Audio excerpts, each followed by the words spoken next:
My name is Blair Embry, and I'm the Community Engagement Manager for Prison Yoga Project. And this morning, today, I'm so excited to be sitting here with Bill and Nicole. They are part of our executive leadership with Prison Yoga Project. So everyone has already given us such a warm welcome, but I'll read a little bit of their bios. And we are here today to really hear some of their personal stories and motivation for this work. So I'll read some short bios, but they'll be able to share individually more of their stories. We'll start with Bill Brown. Bill Brown is the Executive Director of Prison Yoga Project. We are a nonprofit organization that supports incarcerated people worldwide with trauma-informed yoga and mindfulness programs. Through his work with Prison Yoga Project, he hopes to promote social change, transforming our systems and culture to create a more inclusive, equitable, and just world. Then we also have Nicole Hellthaler. Did I say that right? You did. Okay, great. Nicole Hellthaler. She has a master's in public service, and she's also a registered 200-hour yoga teacher. She is a graduate of University of Arkansas Clinton School of Public Service and a certified yoga teacher. While originally from Connecticut, she has lived in Arkansas for 7 years.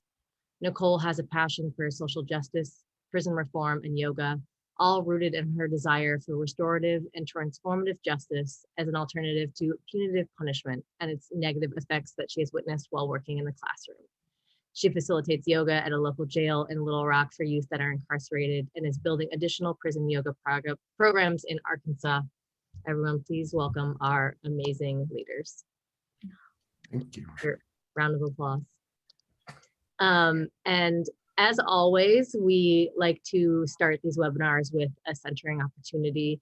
And Bill, will you lead us in that today? Yeah, I'd be happy to. Thank you.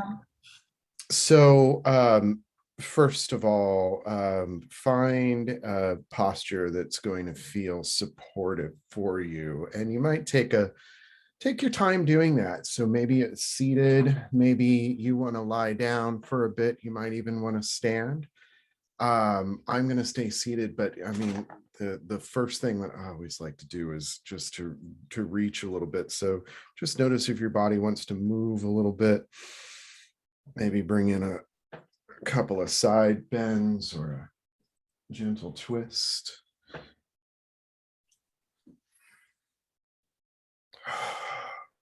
I always like immediately when I start to shift my focus into my body, my awareness comes onto my breath. And so this is something that I always find myself just taking that falling out breath, that deep breath in, and then letting that go. And notice what happens for you. I'm seated in a chair, and I'm sitting forward on the edge of the chair. And I've got my feet out about 2 to 3 inches in front of my knees, and my thighs parallel with the ground. So this is a really maybe precise way of sitting. You don't need to be so formal about it, but just notice the posture that your body's taken at this point. Notice if there are any adjustments that you'd like to make to that posture. And as you settle in, begin to bring your attention to the parts of your body that are touching down into the earth.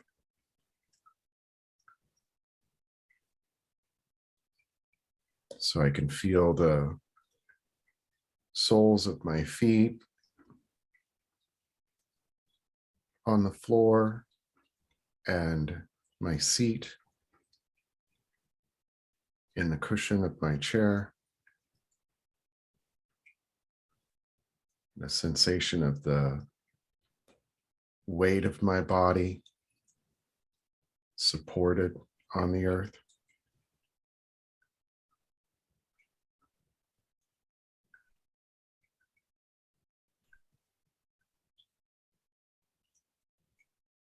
You might begin to notice other parts of your body.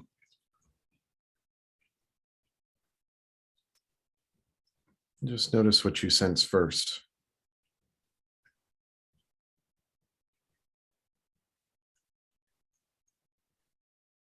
For me, I am aware of the weight of my hands in my lap. the contact they make with my legs and with one another.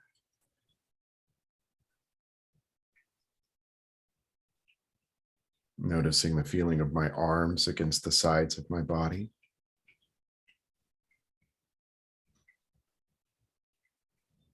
So you might notice the parts of your body where one part is touching another.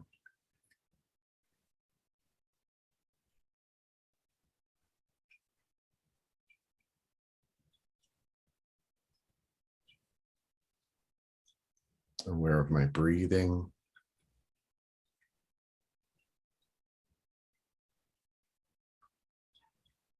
The sensation of the rising and falling of my chest as I breathe.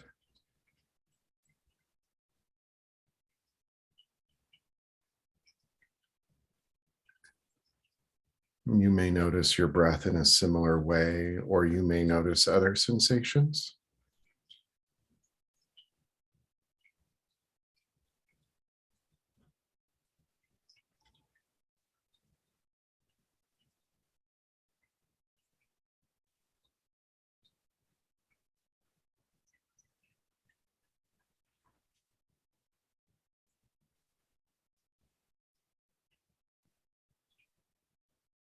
So aware of these sensations that connect me into my body.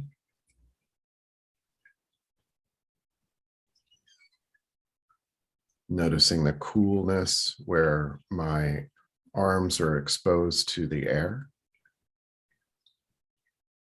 And the difference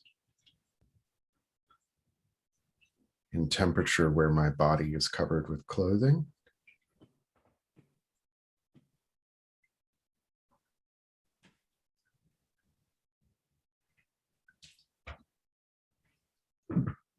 You might just take a few moments just to let yourself be with your body.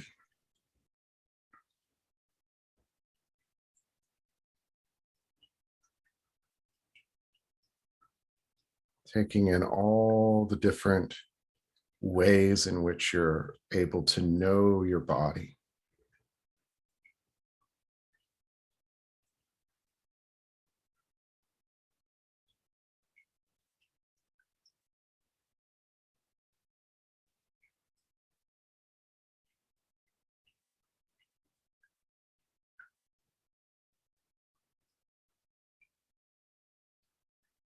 And from this place of seatedness in ourselves, groundedness or centeredness, just noticing perhaps the room that we're in through sight or sound or scent.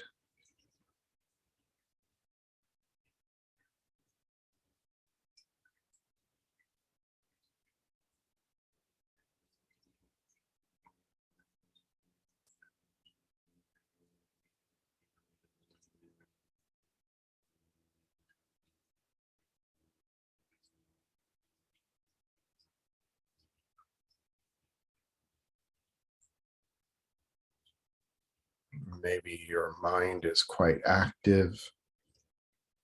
Maybe it's very calm.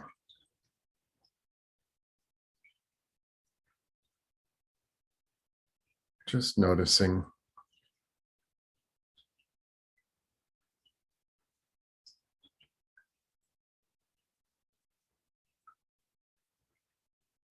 Noticing what feeling tone is present for you.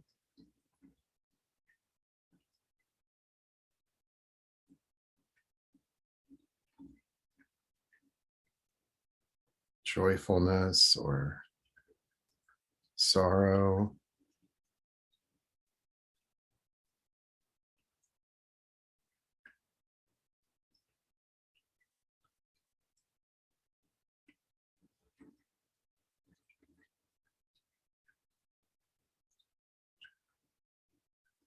And taking a moment to sense outward for connection, to other beings. Perhaps you're at home with friends or family or pets.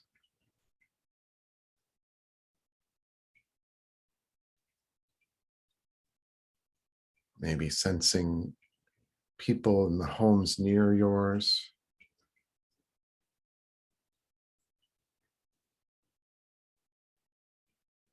The other people with you in this space, connected across the whole globe.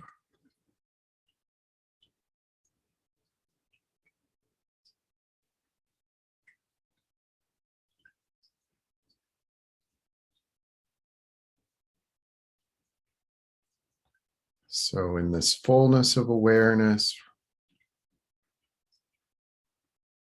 from your seat in your body, in the midst of this web of life,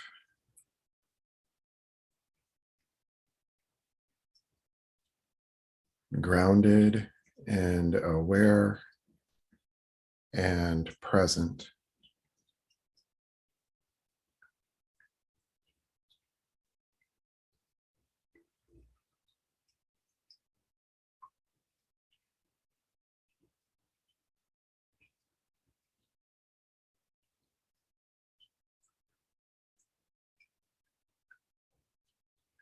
You're welcome to remain in this meditative state or begin to find some movement, maybe in your head or neck or your shoulders or your hands or feet.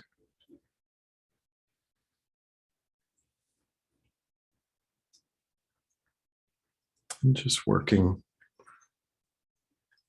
with your body and coming back into our circle today.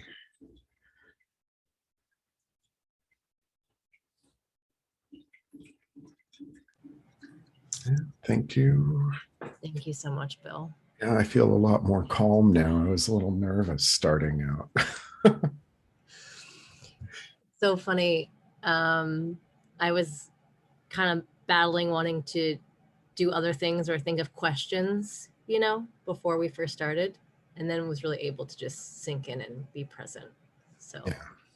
thank you.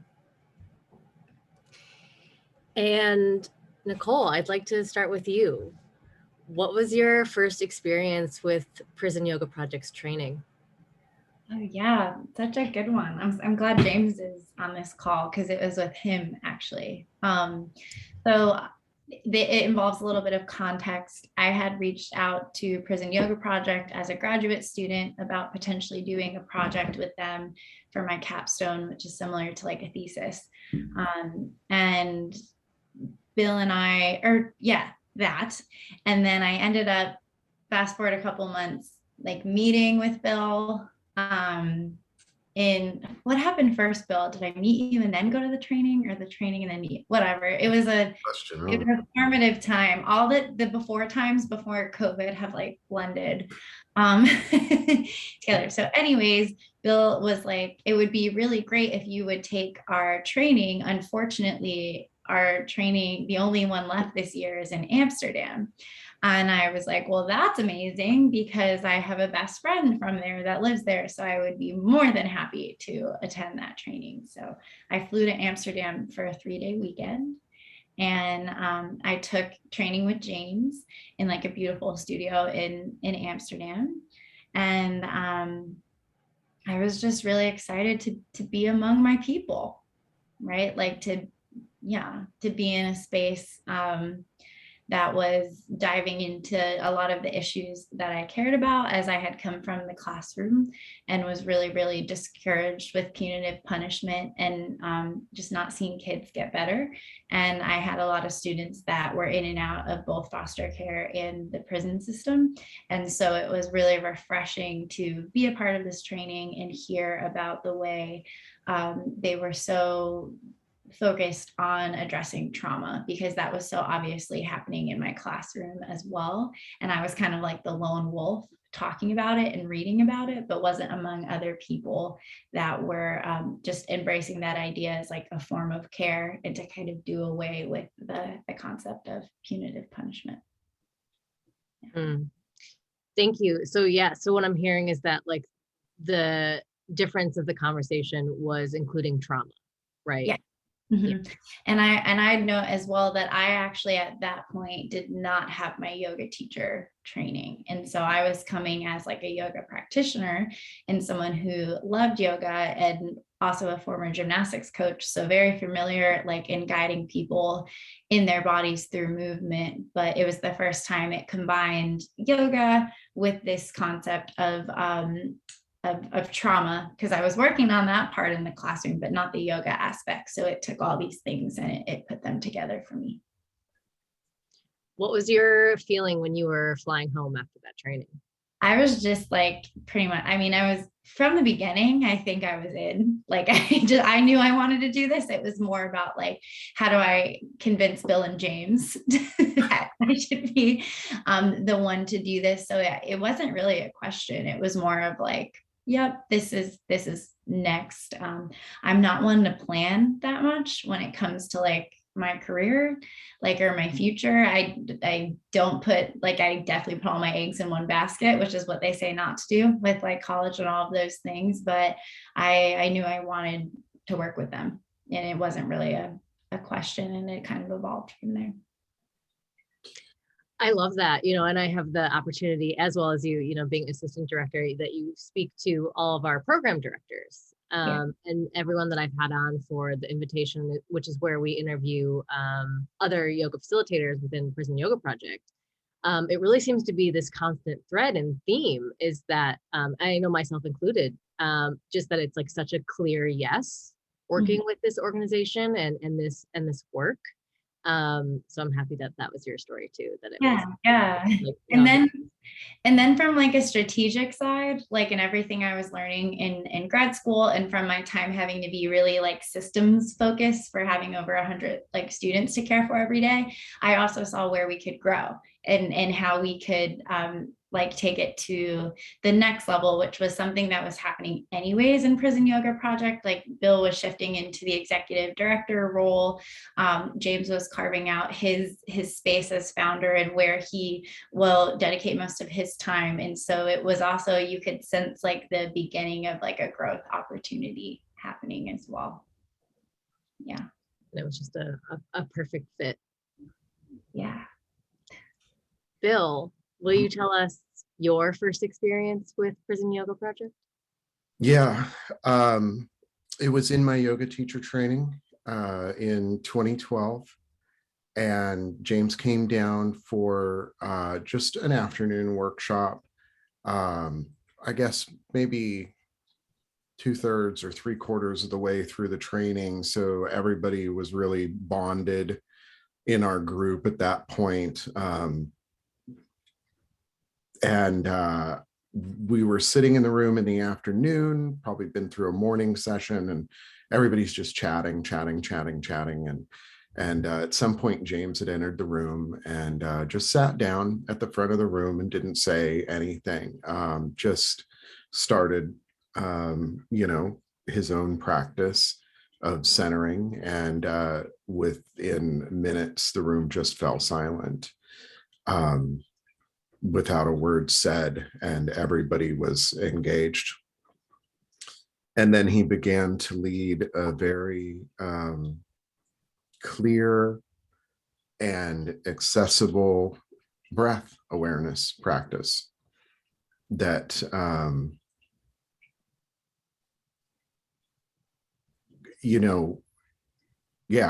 though you could feel the whole room was engaged. I don't know a better word for it, engaged. And I had the thought at that moment that that's what I want to do. I had signed up for my yoga teacher training without any intention to teach. I just wanted to know why the poses were in the order that they were in, because I was sort of caught up with the whole power vinyasa arc of child's pose around a corpse. and like the beautiful metaphor of a life that is, but I didn't really care to teach. But then that moment, I think, was the moment that I thought, this is something that I can do, because it's also much more my energy than like a high energy power vinyasa yoga teacher, which is the yoga that I was practicing at the time.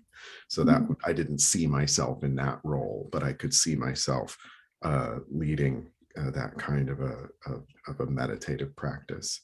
And then that was followed up with the yoga teacher or the weekend training that I went to in early, I guess it would have been January 2013. And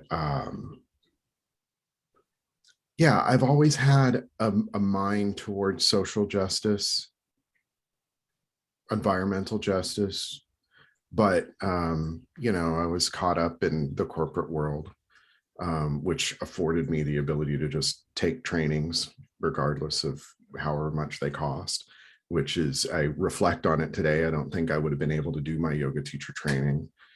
I don't think I would have done it if I hadn't had a bunch of spare cash sitting around. Same thing with the prison yoga project training, same thing with my yoga therapy training. So I was able to get into this work because of that privilege. And I think about that with the people that come to our, organization and asking for scholarships, just really recognizing how many people are excluded from participating in this work because they don't have the resources, which is why we try to be quite generous with the scholarships for those people that really need it, from the people that are in the communities that are most impacted by this.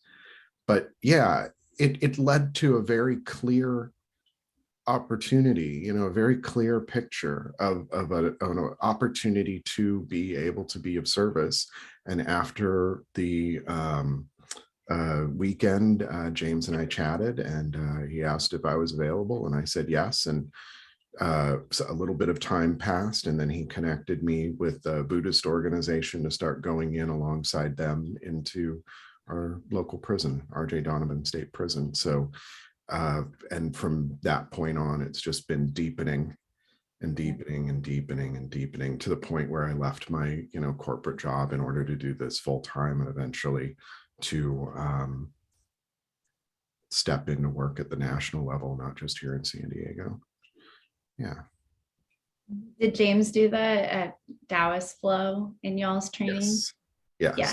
He did it in ours as well, and I remember being like, I wish I wrote that down, because I loved it so much. And now it's great because it's accessible on our website. I can see that flow, but I remember just being like really, really blown away by it, because as a former gymnast, I was and still am, I like a fast paced power vinyasa flow. I don't dislike it, but there's a time and place for it.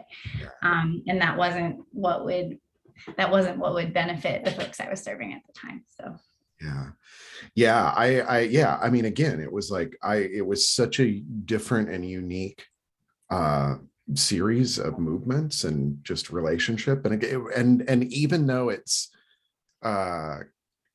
is so unique, it's also just very accessible as well. Again, this is, I think, one of his real skills, is to take something and then really make it clear and easy to follow, which I think is, it demystifies the whole practice. So yeah, I love the Taoist flow.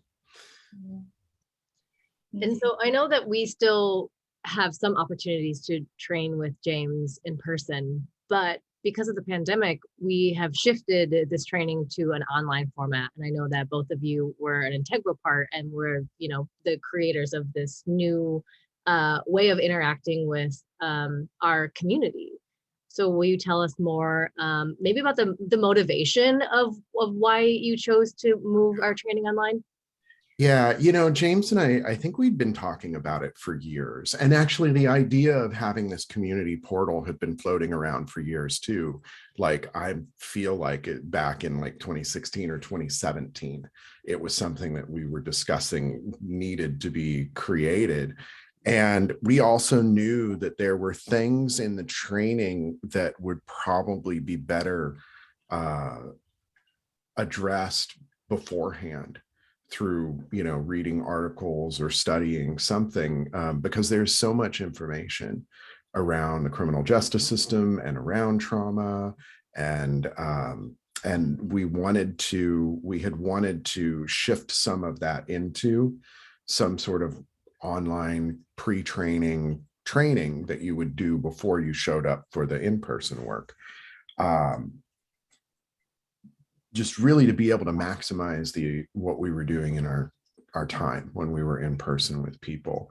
And so this idea, I think, had been around for quite some time. The idea of having this community space had been around for quite some time too. So then when the pandemic came around, I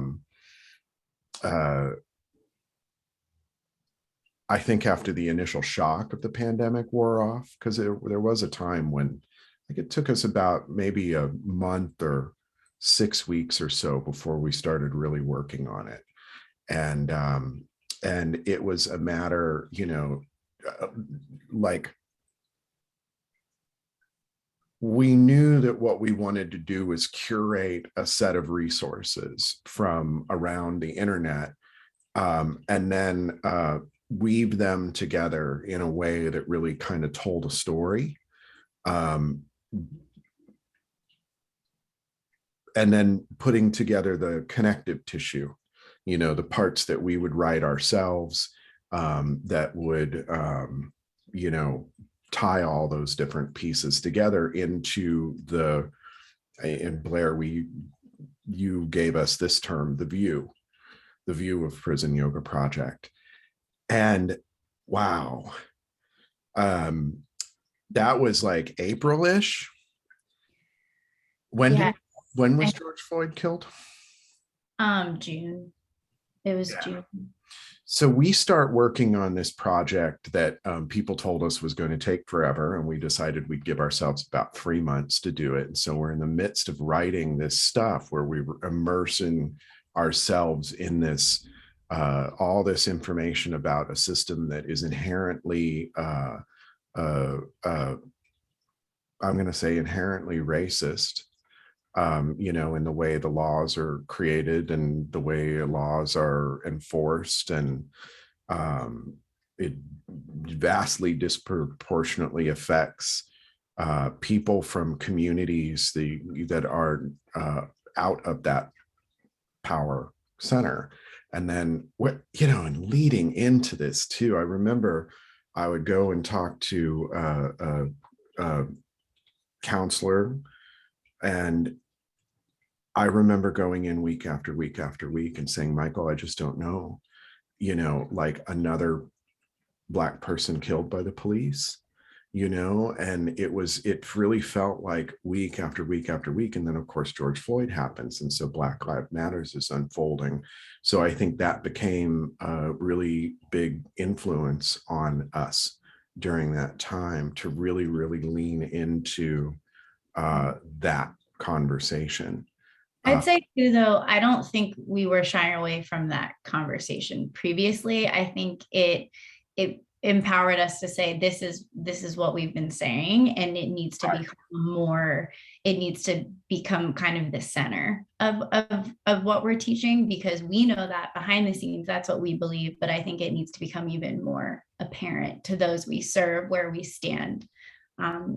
Yeah, yes, absolutely. Yeah. And really taking a stand on it, and realizing too that, once the protests stop, how do you sustain the work?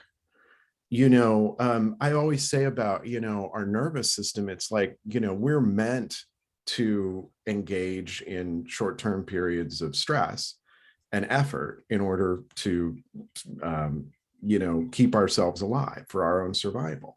But then there's the long-term effort. And I don't think we can be in a mode of that kind of intensity of protest. It's necessary to draw attention and awareness, but overall, there needs to be a cool passion that motivates us to continue to do this work. And this is what I think Prison Yoga Project really offers, not just for anybody. And we really do believe that this is a perspective that benefits anybody, whether or not they plan on working in a prison, whether or not they're a yoga teacher or not. That this is something, seeing this system and seeing how it reflects our society as a whole, helps to clarify our vision, and doing so from perspective of yoga, and then also using like the perspective of yoga to take a look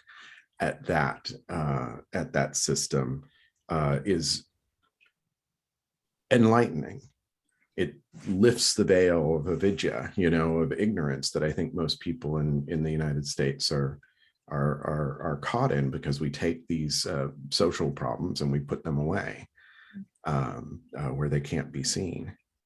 If I could add as well, my dream is that this is a training that any social justice activist person, anybody wants to take to become more emboldened in their work. And so as much as we obviously love facilitators, yoga teachers to take this training, anybody involved in the system, my hope is that PYP is like, oh, you want to know more about social justice and healing? Like, you got to take this foundational training. That's sort of my dream. And I hope that it reaches folks that aren't yoga teachers, because that is sort of what we set out to do.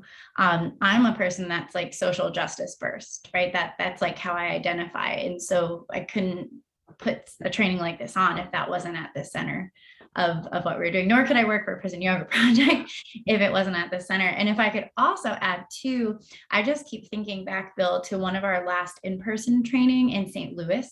And I just remember, like, after the training, spending like over an hour with someone. And I remember, because we were all really hungry, and we were like, Bill was like, I want to eat. we were so ready to go. And someone just completely broke down, and they just like had a lot of trouble reconciling with what we were talking about when it came to racism in our training. And we were there holding space for a really long time. And that was another sort of aha moment, that people need more than one weekend to sit with this material. They need to be able to absorb it, to go back and reread it. And that was the vision of the foundational training, is that you could move at the pace that makes sense for you, and you can read it and you can go talk about it and come back. And then we have these workshops for you to show up in person and feel it in your body and reflect with us. That it's because we recognize that what we're asking people to think about and learn is very heavy, and we want folks to do it at the pace that makes sense for them. Yeah, absolutely. Yeah, I remember that very well. And actually I remember there's something I often say now: this is as much a social justice training as it is a yoga training. And I think I got that from that person, because I remember, this conversation didn't end after that hour. We had weeks of emailing with her, and she was really, it took her a lot to reconcile this. And one of her friends had actually said to her, is like, do you remember her name? I know, yes, but you're not going to say it? Okay. Of course not. No, it's privacy. Okay. All right. Her friend said to her, well, I think the problem is you thought you were going to a yoga training, and what you went to was a social justice training.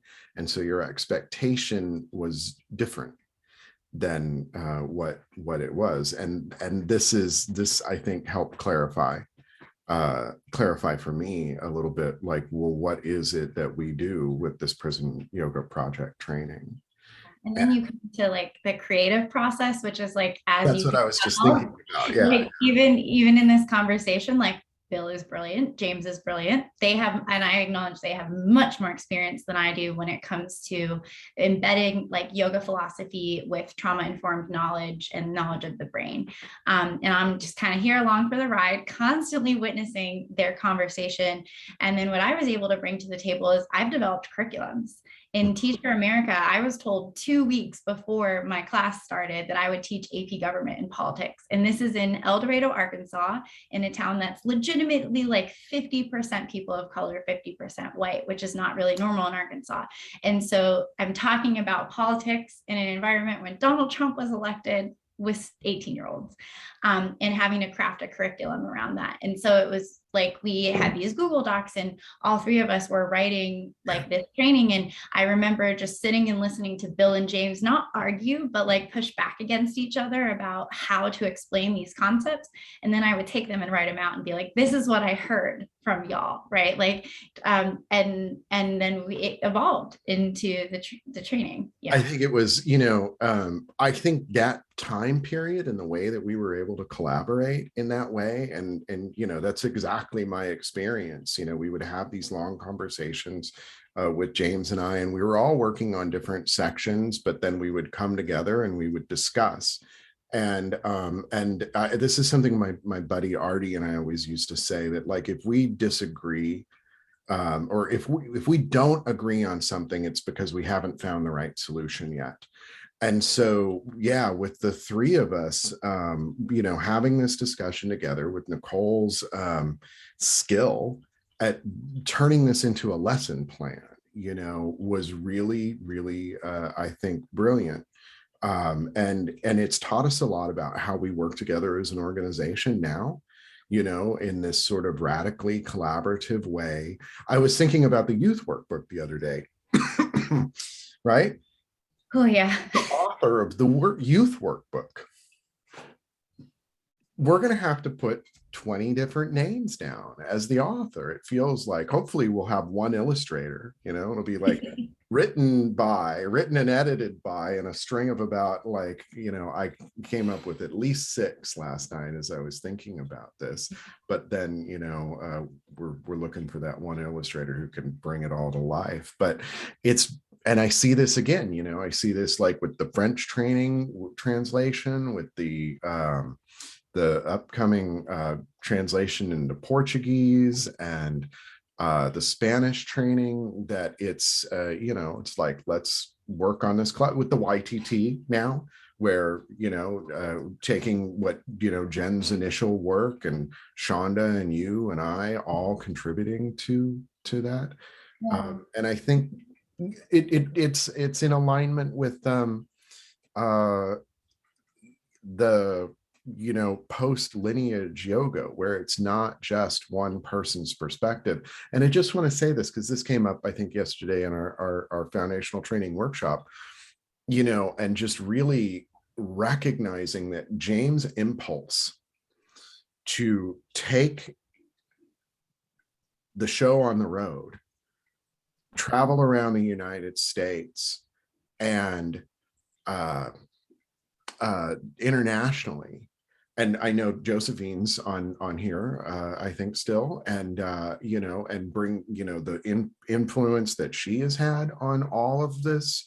What I think you get out of Prison Yoga Project really is the coming together of a group of people who are incredibly passionate about equality and justice, and coming from a really deeply rooted place, but then also working in a very, very practical way, because we're interfacing with a system that is I don't even know how to describe it sometimes, but it's very bureaucratic.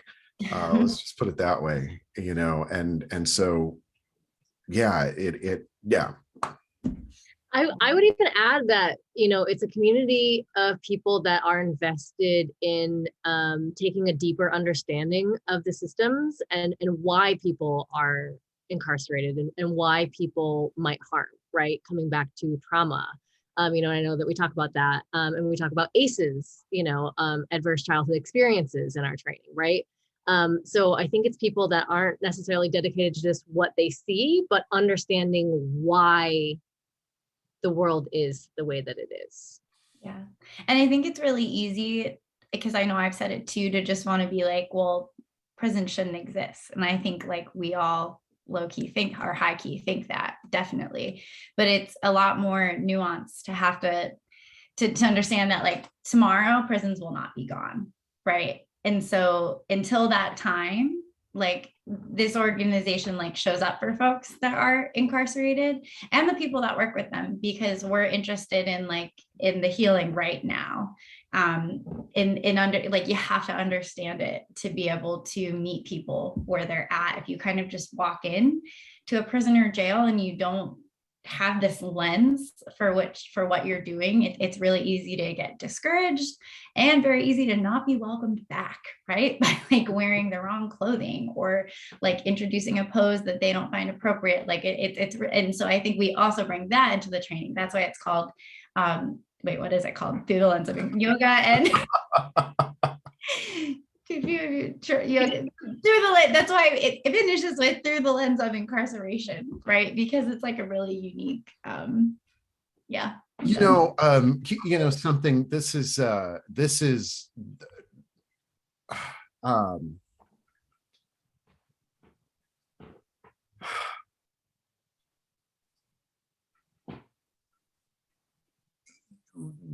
prison's not going away tomorrow.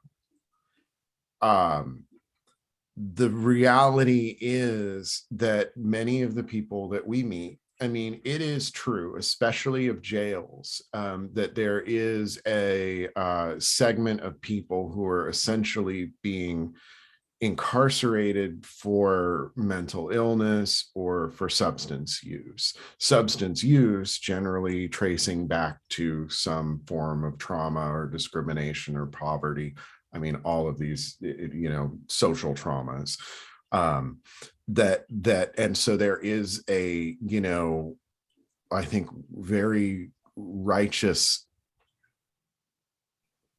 desire to want to tear down that system.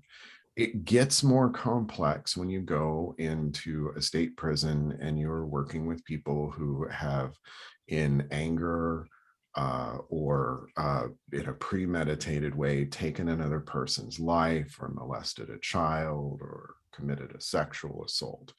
These are things that need to be addressed in some way. We just, I think, would say that this is this incarceration is not really helping anybody. It's not helping the victims. It's not helping prevent future crime from happening. And that, we have to work backwards to create the kind of society where, I have not met a person who has molested a child who was not molested themselves. The ones that I have talked to about that. How do we address that in society? And, this is why this whole conspiracy theory obsession with pedophilia is so frustrating to me, because it happens. It's usually a family member. It's not an elite celebrity Jeffrey Epstein type. Not that that doesn't probably happen also, but that's not where the real problem is. And if we can't be honest with ourselves as humans about the type of harm that we can do, that we're capable of, then we're not going to be able to develop a capacity to work with those impulses in our nature, right? Like we were talking, I threw out a controversial statement before we all got on, which is the reason why we were late opening up the webinar. And I said, there's a reason why, the yamas start with ahimsa. And it's because human beings have a capacity for causing harm. And then you start to really dig into it. And it's like, okay, this very general thing. And then you start to dig into what motivates our behavior.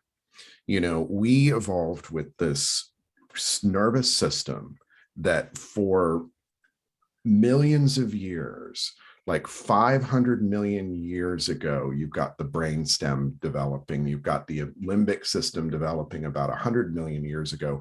The prefrontal or the prefrontal cortex, the neocortex, doesn't really evolve and become a significant factor until about 2 to 3 million years ago, right? So you've got all this long evolutionary history where it was blind survival. And the parts of our brain that are about connection and about community and about reading other people's facial expressions and working together, all of that is later to evolve. And when we are in stress, we will revert to more of an us versus them kind of mentality.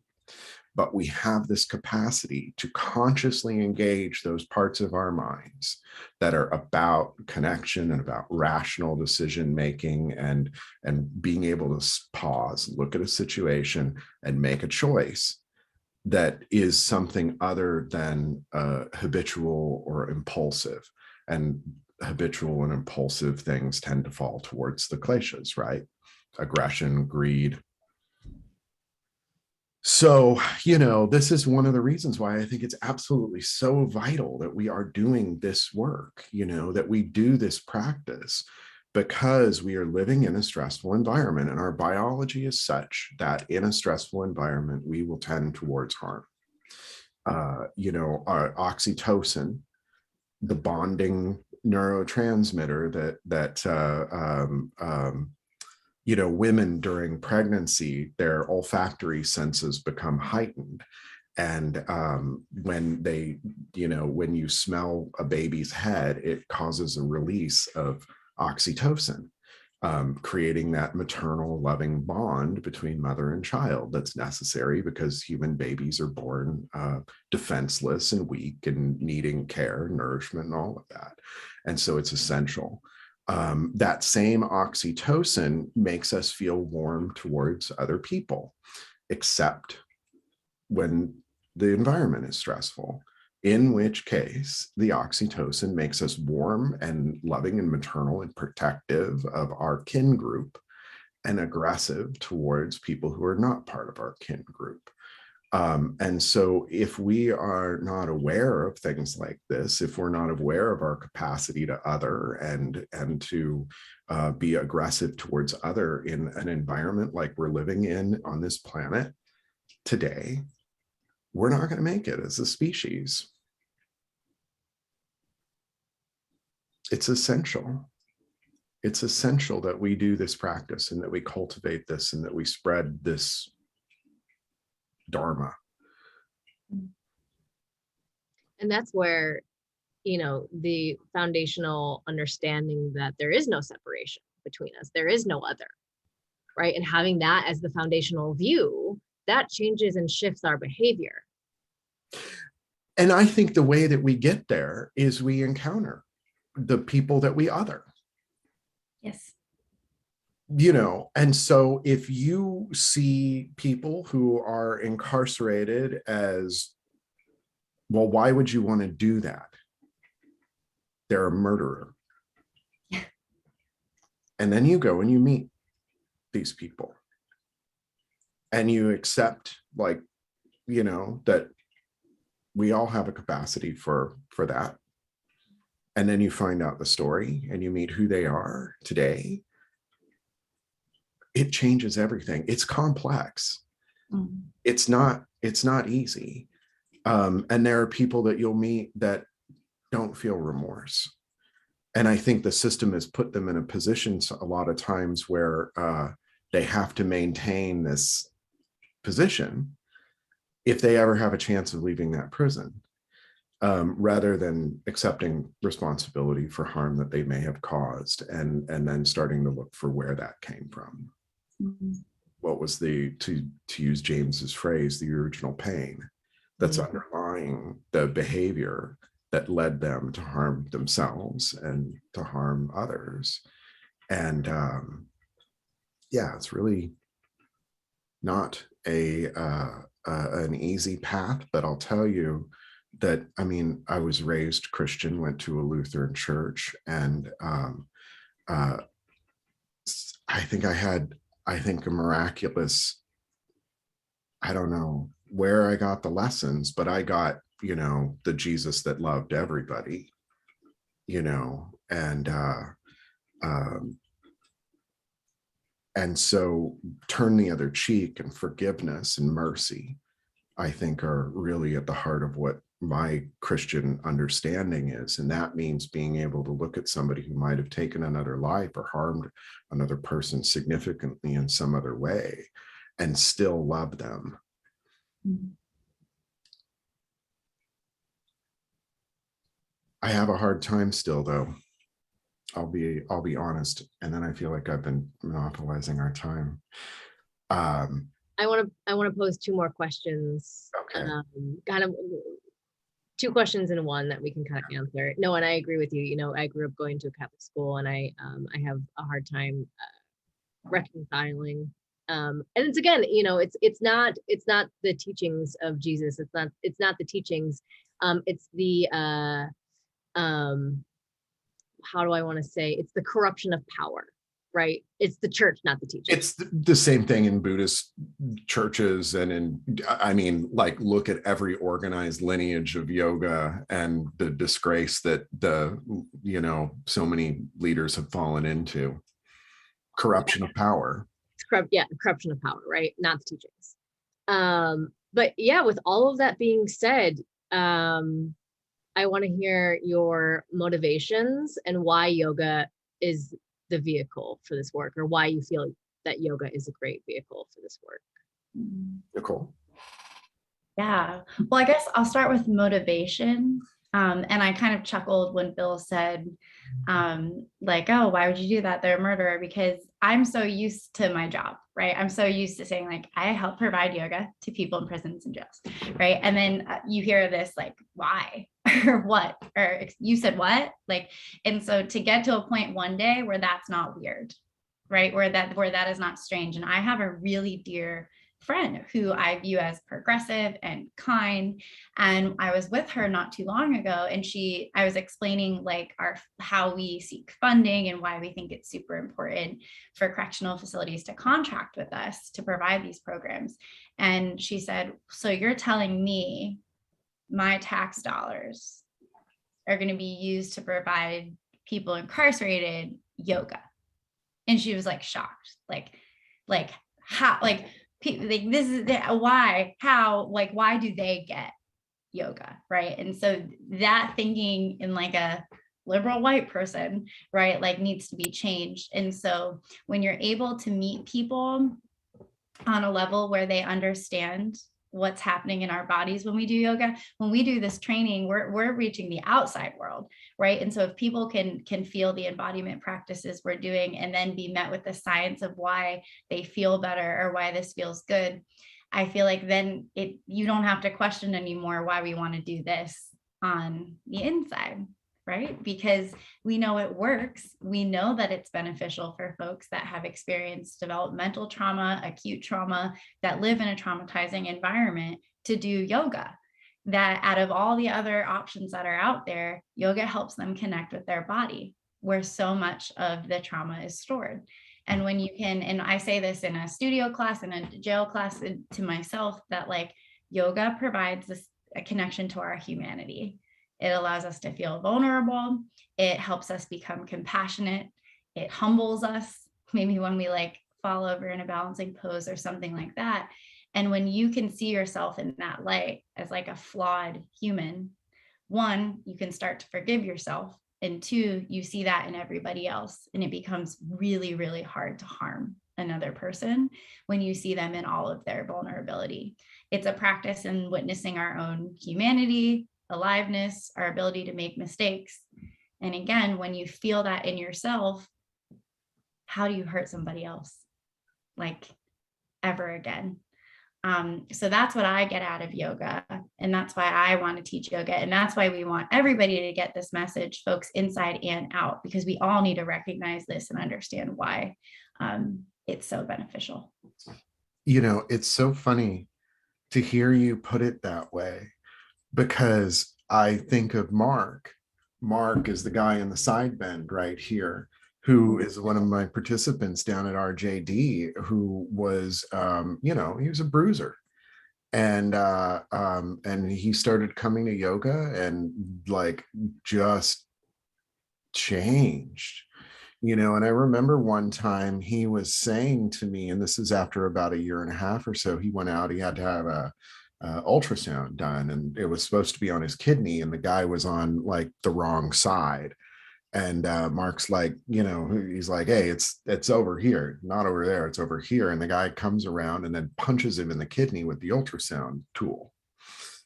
And he said, 2 years ago, he'd have been on the floor. But I just looked around and I said to him, man, who hurt you? And I hear that echoed in what you're saying. When you understand this, how could you harm another person? It's like so core, I think, this awakening that happens. We don't push it. Like you just, you do the practice, activity in the amygdala and the limbic system diminishes, the strength of your mid prefrontal cortex, the number of synaptic connections and the density of the tissue there improves, and then suddenly you're less fearful. And as you're less fearful, then the loving and connecting parts of your brain become more and more and more and more dominant. And it's just like what happens when you do this practice. You don't have to force it. It just happens. And it's a scientific, like this is proven scientifically, right? That like we're working on activating the parts of our brain that help us be compassionate and make good decisions. We just have to help people understand this is not a rich white person thing, right? This is something that's been around for eons now, I feel like, and that this is something that should be accessible to every single person. And that's what we make true. And the other thing I love so much about yoga is like coming from a gymnastics background, movement always meant pain and like not listening to my body to be able to accomplish something.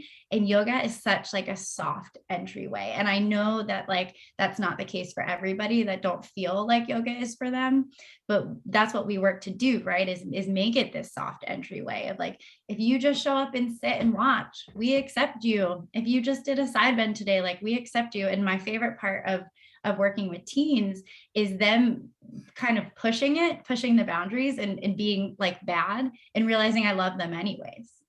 They're like, there's nothing I can do that's going to get me kicked out of here. Right. She's not going to yell at me. Like maybe they haven't done it yet. But I just remember this, and it's a little silly, but I remember having a girl one day and I was trying to, engage her and before class started. And I was like, oh, do you play any sports? Like a lot of the guys in here did football and they find that the stretching is similar to football. And she said, no. And I was like, oh, okay. So what do you like to do? And she looked at me and said, I like to smoke weed. And I said, okay, a lot of people achieve that similar feeling through yoga. Like she expected me to just like kind of like either get mad at her or kick her out. And I wasn't I'm not like, yeah, go smoke weed. But I'm saying like, okay, you're seeking a certain feeling. Well, let's talk about what yoga can do. And halfway through, by the time we started playing games, she was engaged. And so I went off a little bit, but kind of just to say, part of yoga too is like, it's just the love that you can share with people. And I remember James saying that too. And I think in the video with Kamani that like when it gets down to it about love, and it sounds like so hippy dippy, but it's like true. That's also what you're able to offer people through moving together is like love. Yeah. I think just as much, if we have an innate or don't want to use the word innate. If we as humans have a capacity for harming one another, we also have a capacity for loving one another. And which side do you choose to feed? Yeah. Well, one is also a need. Like human connection it's a need. Yeah. And so like what happens when one of our needs is cut off, and I think that's what this whole conversation has been, is this, the isolation. Yeah. How can you create exaggeration. how can you create more and more of those experiences that lead to connection and community and loving and caring and kindness and compassion and all of that? Because, because we were built on, not entirely, but it was very important that we be able to defend ourselves or flee in order to survive. And so we do tend to have a negativity bias in our minds, and it does take some effort and some choice to cultivate the other. Yeah. I'm wondering what Blair is thinking right now. Well, two things, that, in other circles of friends, we talk that we are social primates. Like it is a part of our history to live in community, right? And it's only within the last, whatever, couple hundred years that we have gone and moved farther and farther apart from each other. Not only physically, but, like we would be in groups of 150 people, right? And so like, what has happened to our social and emotional lives from being further and further from each other and not living in community?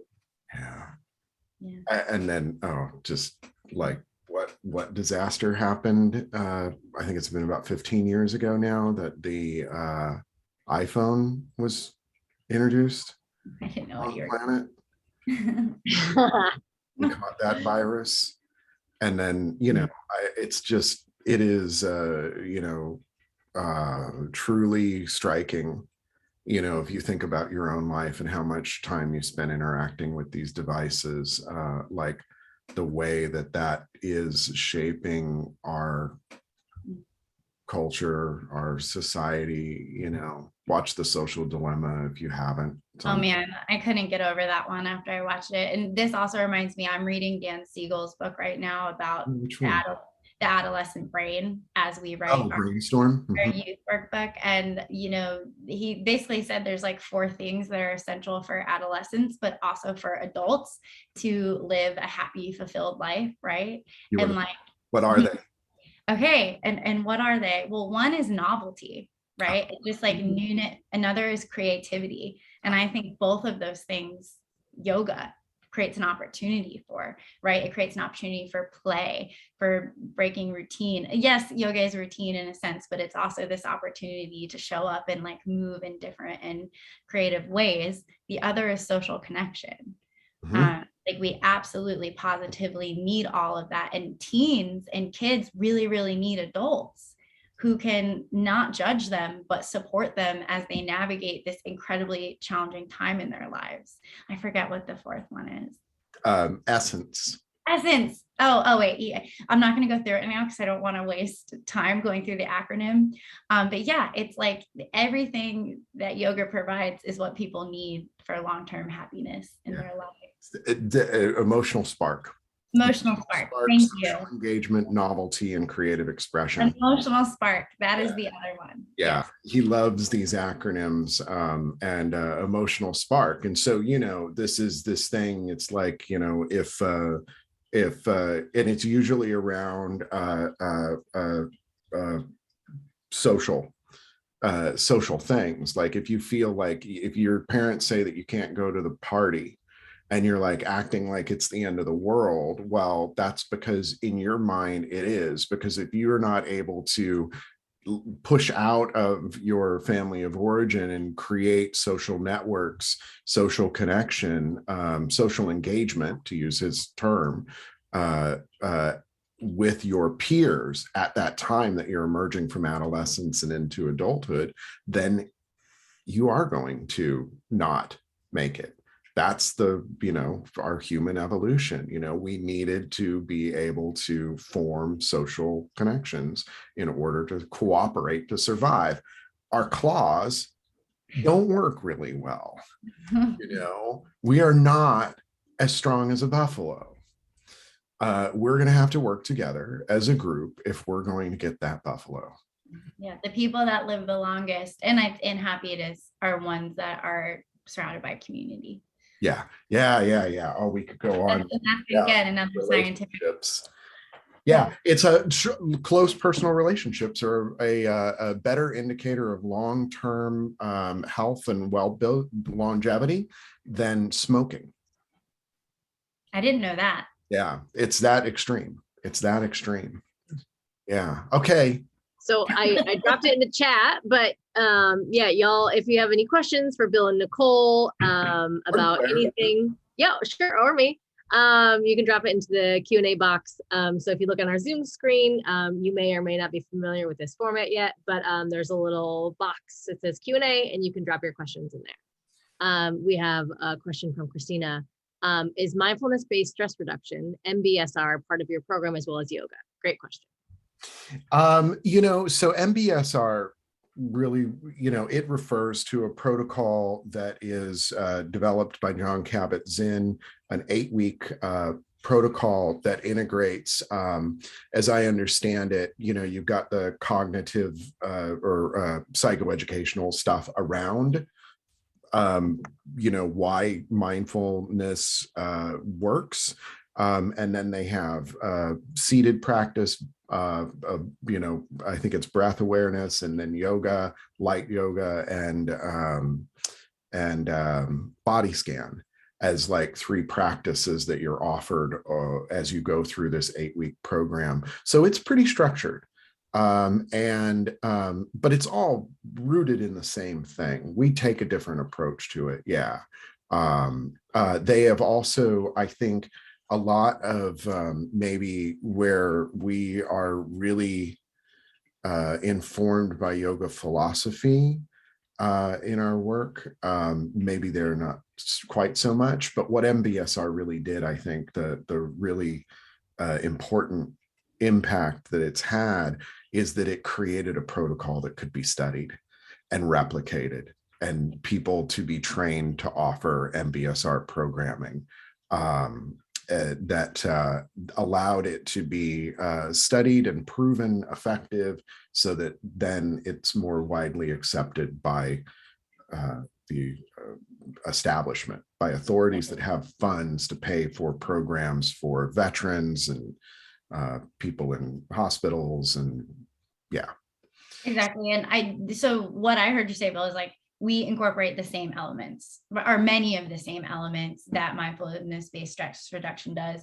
We don't have as set of a protocol that people have to follow like within 8 weeks.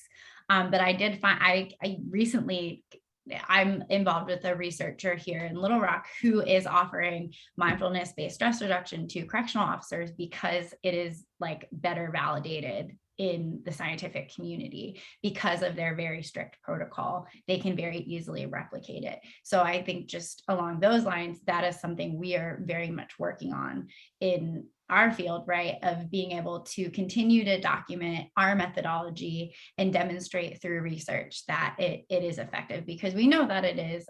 It's just mindfulness-based stress reduction is so easy to replicate and has elements of course, what we do as well. Yeah. And I think, there's something to be, there's a couple of things that I've observed. One, I mean, you could take an MBSR program into a prison or a jail and you're going to have successful results. I'm pretty sure of that. Is it going to be as impactful as it could be? I'm not so sure. And it really comes down to this idea that, when you have experienced significant trauma and, that's resulted in some sort of, antisocial behavioral pattern, like it takes a while to build up trust, so that when you're in a group and you're working together as a group, that the work itself becomes effective. More so the longer you're able to be in relationship with the people who are in your groups. So 8 weeks feels like a little bit short, although I've seen go into a jail and offer a single yoga practice that has turned people's lives around.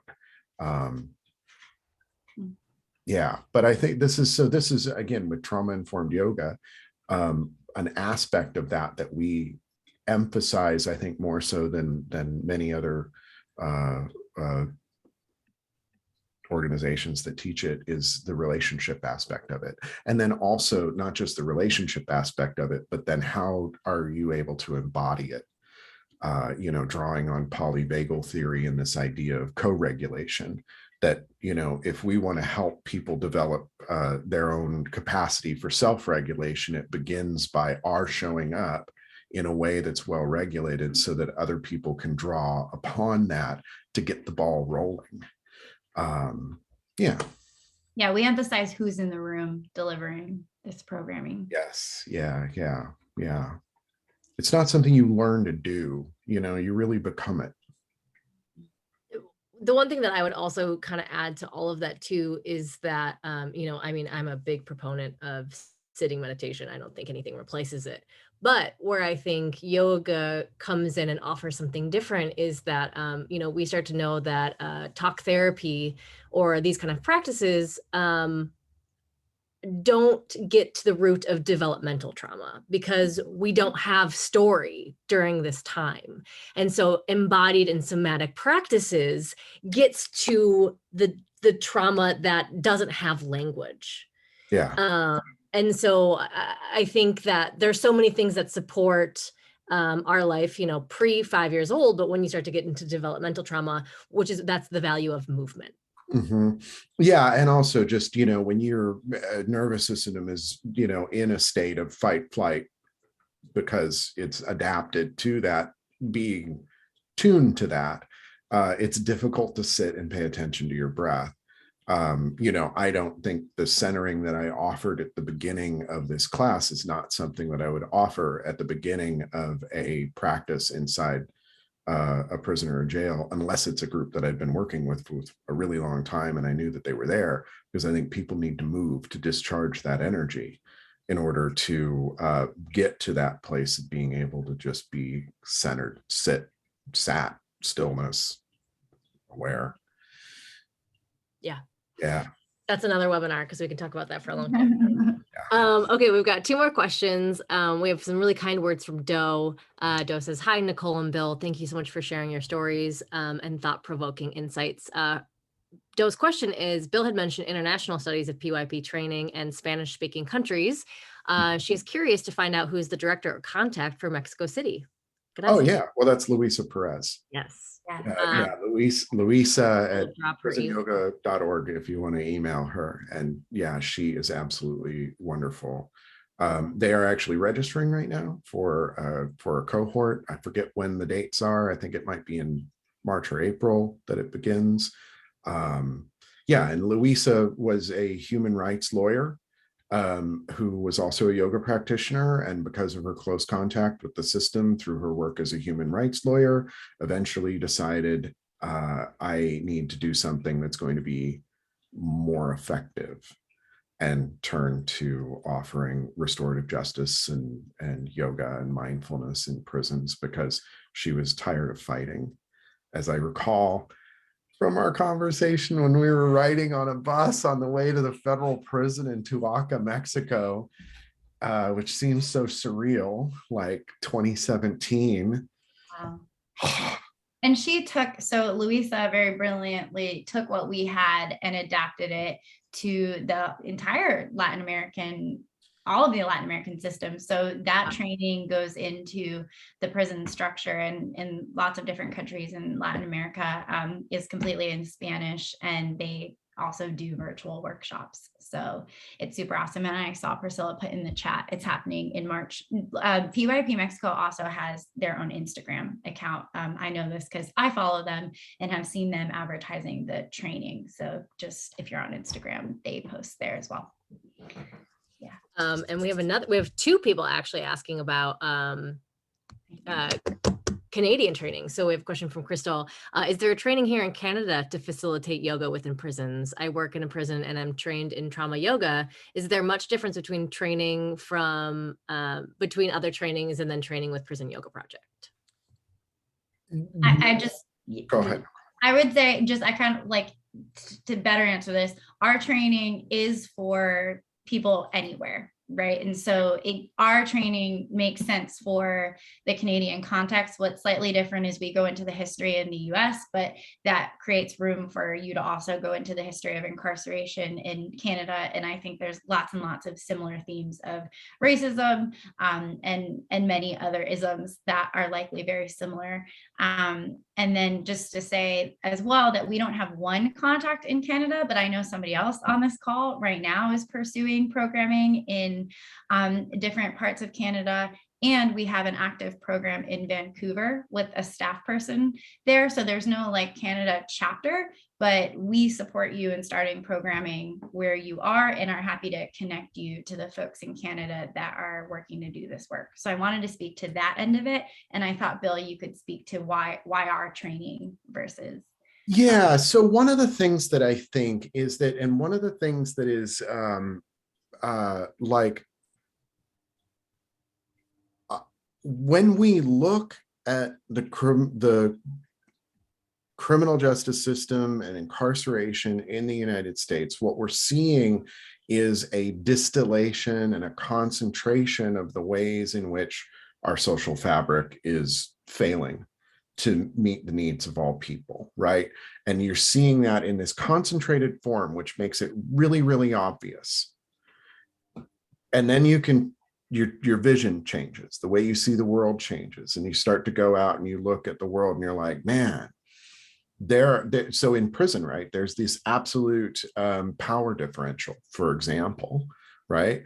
And so you start to see power differentials and how they cause harm in everything, you know, in the way churches are organized, schools are organized, your local coffee shop is organized, you know, universities, like there are these hierarchical, patriarchal, to use Rianne Eisler's term, dominator focused rather than partnership focused structures. So you look at this system, which is this aberration globally, but it's so clear, it makes so clear the types of things that you can keep an eye out for.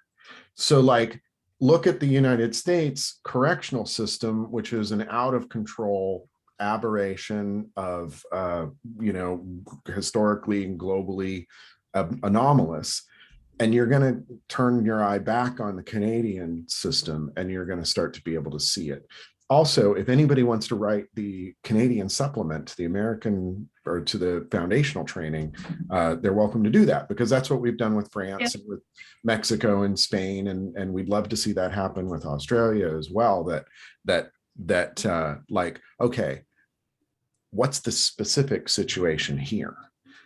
First Nation peoples, you know, way overrepresented. I mean, here as well as in Canada. I know that internationally, you often find that the proportion of people who are immigrants from other countries that are incarcerated is extremely high. Like, for instance, in France, this is the demographic that is the oppressed and the ones that show up in the prisons and jails at a higher rate than they do in the population in general. Well, you know, and we have the missing and murdered Indigenous women movement, right? That, you know, Indigenous women are 10 times more likely to be murdered. And that also is the case in Idaho and Montana, right? So we have so much trauma running through these communities. And yeah, I think a Canadian program specifically talking about, you know, the country and what they are still working through.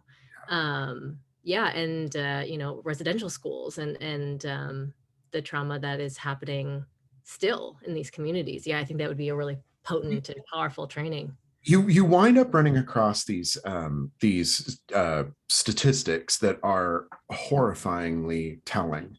You know, one of the things that we talk about is in the training is the life expectancy of a correctional officer is 20 years shorter than the average life expectancy of people in general in the United States. So 76 years life expectancy, although I think it's come down thanks to COVID.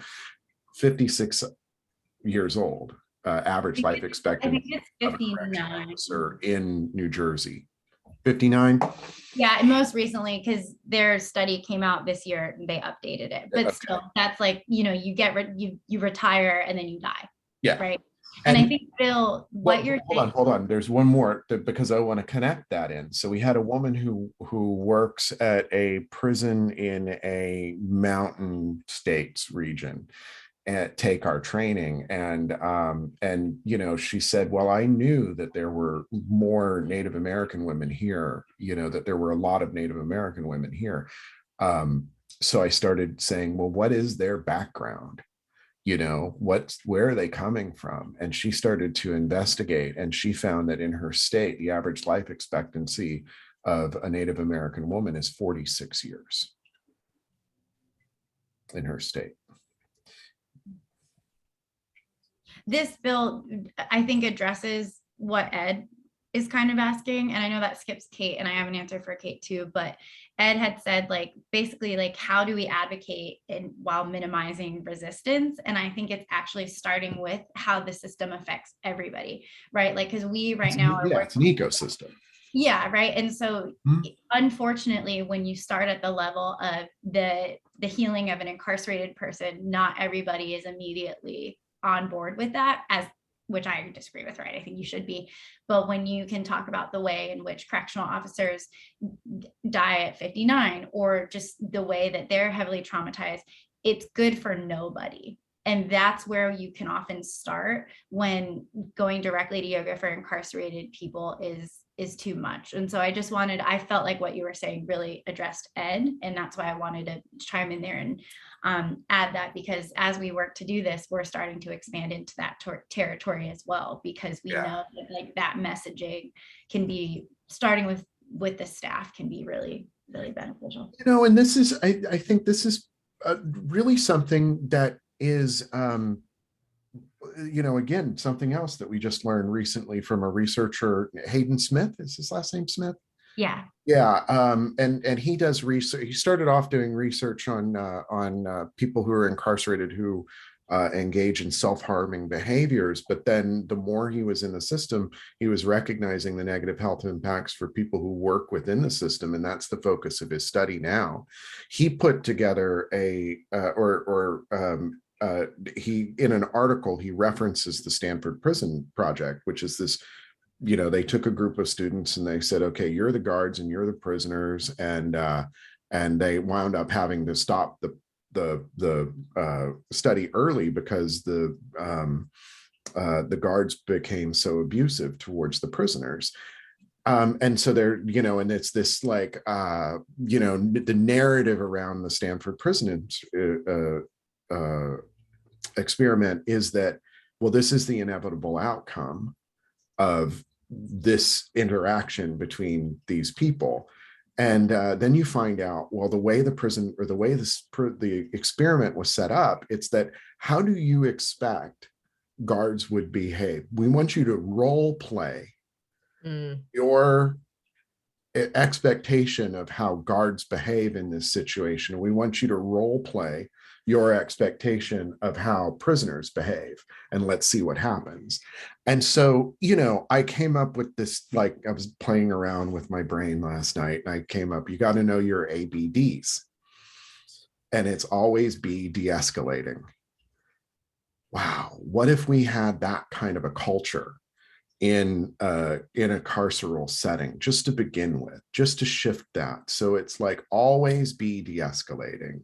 And this is you think about it in Aikido, it's you're using, if somebody comes at you, you don't push them back, you take that aggressive energy and you pull it forward, because they're out of balance with the Dharma.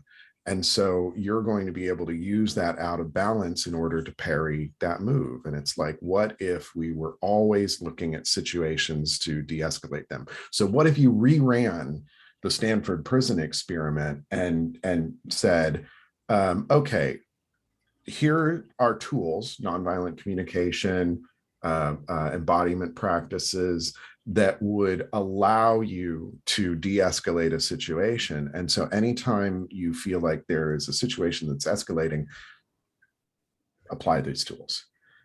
Imagine how different the outcome of that would be. And then maybe there's a narrative around, oh, wow, what if we, instead of creating an environment where there is an us versus them implied, that we create an environment that's centered around something different. And this is where over time, hopefully we shift so that it's like a treatment model, and it's a treatment model that rolls its way back into elementary schools, so that we have a completely different society, social transformation. Yeah. And, if all three of us kind of have more time to stay on, we can stay on maybe a couple moments after. But, just for other people that are on the call, I know that we all could stay here all day and talk about this work, because it's that's what we do. Important. Yeah, this is what we do all day. Well, welcome maybe, to working with prison. It's like, half the conversations are, getting into this. But I think, Kate has a really great question, kind of summing up, what is the message you want people to take away from the foundational training? And so maybe I can have both of you answer that, before we close out today. Sure. I was like typing violently into the chat box because I was like, oh, somebody's in Long Island and I have somebody solo in Long Island right now and I want to connect you to. So sorry, I can't turn off that programming hat. But yeah, I kind of just typed it in for Kate as well, but trauma can be healed. That's like, I just, what I'd want people to take away, because I think we focus on all these really challenging situations that sometimes feel insurmountable. But the thing that keeps me in this work is that we can rewire our nervous system. Like, that is possible. And so when it feels like nothing is going to change, you can rewire your nervous system. And on a small scale, you can help other people do the same. And it's possible to come back from so much harm that has happened to us. Yeah. Oh, it's a good question. I'm going to go with it's every time you ask me this question, I'm going to answer it differently. But I think the question, or I think the way I would answer it today, is that always be de-escalating. Mm-hmm. Like that there are constantly opportunities that you're encountering in every moment of your life where you can be choosing to engage in a way that creates connection and also that doesn't take power away from people. And so we're going to have a workshop. Blair is going to create a workshop for Prison Yoga Project around triangulation, because then what does de-escalating mean, and how can you be in a relationship without falling into the role of victim, perpetrator, or rescuer? Because all of these things create entanglement and disempower other individuals, either by overpowering them or taking away their ability to act on their own behalf in their own best interests. So we'll get that workshop settled soon. But right now, always be de-escalating.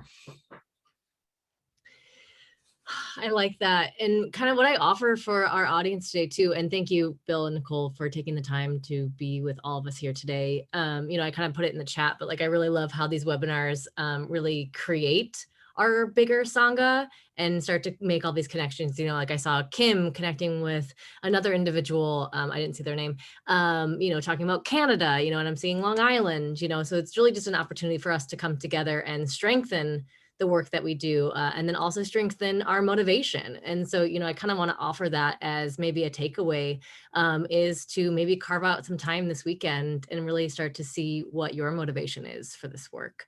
Because I think it will just kind of sharpen our arrow as a community so that we can keep moving forward. So thank you both for being here today. I'm going to drop a couple links. So I dropped it earlier, but this is our foundational training that we have spoken so beautifully and highly about. It's how I got involved with Prison Yoga Project.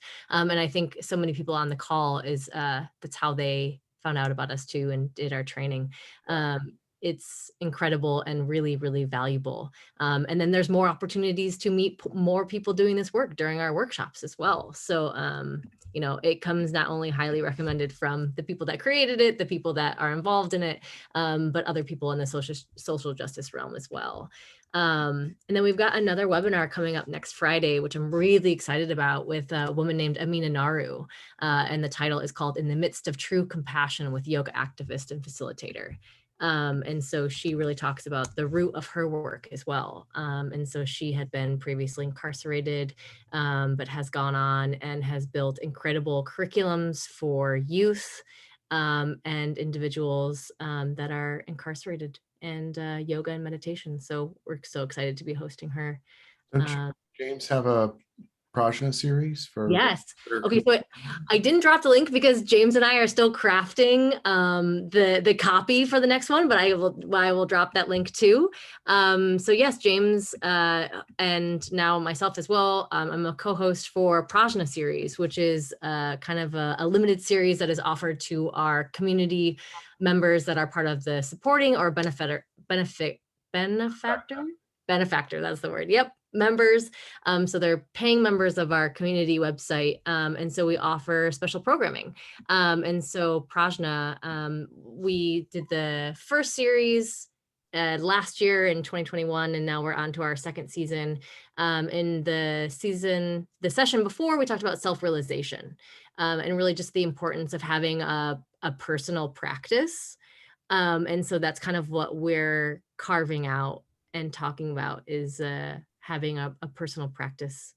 Yeah, which has been great. Sneak preview on the next topic at all?